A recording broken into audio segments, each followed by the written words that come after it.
There is a moment when you realize you're no longer checking in with yourself. Not to see how you're doing, not to see if things feel right, not to confirm that you're okay. You're just living. This episode is about that moment. About what happens when the habit of self-confirmation quietly falls away and life no longer needs your approval for you to participate in it. Earlier, even as efforts softened and positions loosened, there was often still a subtle check happening. A quick glance inward. Am I settled? Does this feel right? Is something off?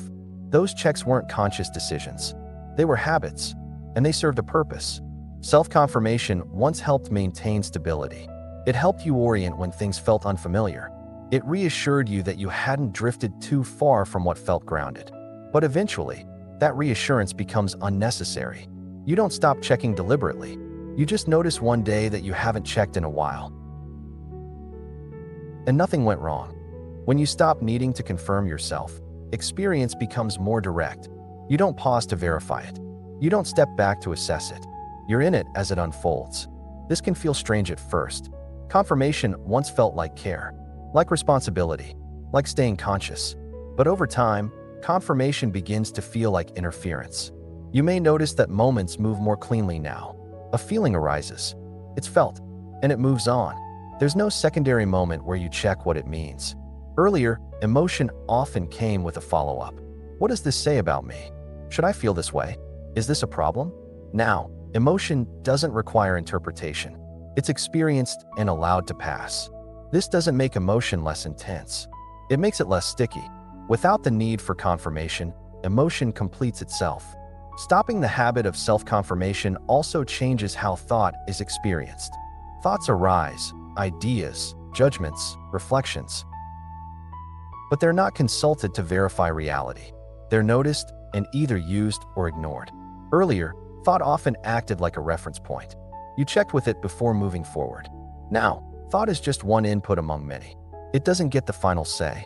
This brings a quiet sense of flow. Not because everything feels good, but because nothing is being double-checked. Life happens once, not twice. When you stop needing to confirm yourself, you also stop narrating yourself as much. There's less inner commentary about who you are and how you're doing. You're not monitoring your own presence. You're present. This can feel disorienting if self-awareness once felt like identity. But what replaces it is something simpler. Participation. You may notice that you're less interested in defining your experience, less interested in explaining changes, less interested in naming where you are. You're not hiding anything. You just don't need to frame it. Stopping self-confirmation also affects how you relate to others. You don't need their reactions to validate your experience.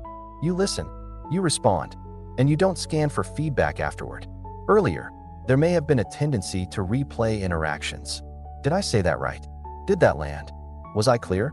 Now, conversations end when they end. They don't linger as internal review. This doesn't make you careless. It makes you less self-referential.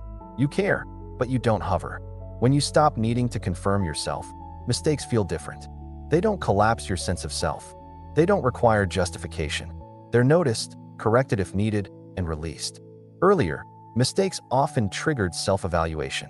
Now, there's simply information. This brings a kind of ease that isn't dependent on confidence. You don't feel especially sure of yourself. You just don't doubt yourself as much.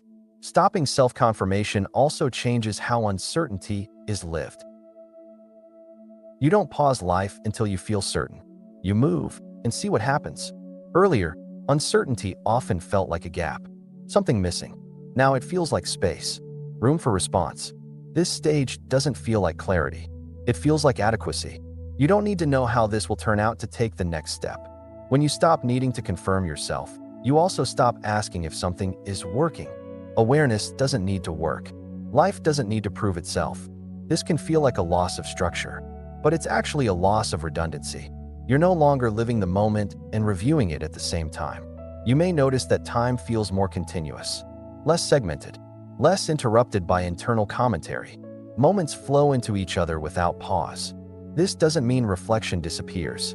Reflection still happens, but it doesn't dominate. It informs when useful and steps aside when not. Stopping self-confirmation also softens the need to be consistent. You don't need to act in ways that confirm a self-image. You respond to what's needed now. This allows more flexibility.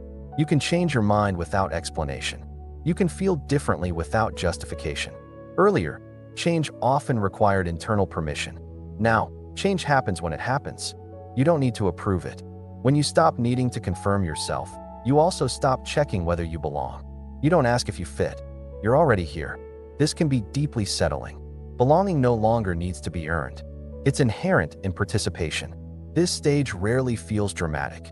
There's no insight to point to, just a sense that life feels less interrupted, less mediated, more direct.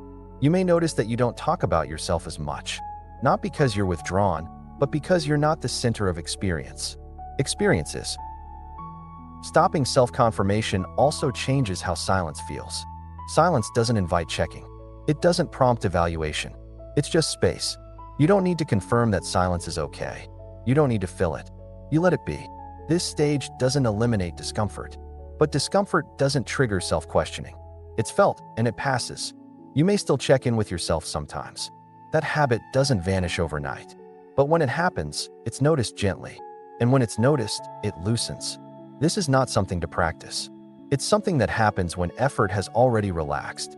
Stopping the need for self-confirmation isn't about trust in an idea. It's trust in lived experience.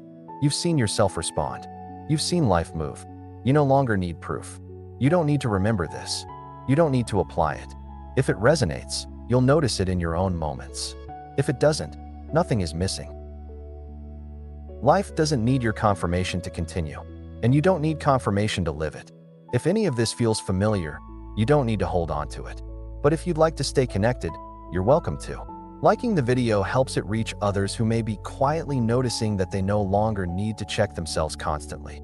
And if these reflections support you as life moves forward without self-verification, you can subscribe, not to follow a path, but to keep the door open. And if someone you care about has been exhausting themselves by constantly checking if they're okay, you're welcome to share this with them. Only if it feels natural. Sometimes the deepest relief is realizing you don't need to confirm yourself in order to live fully.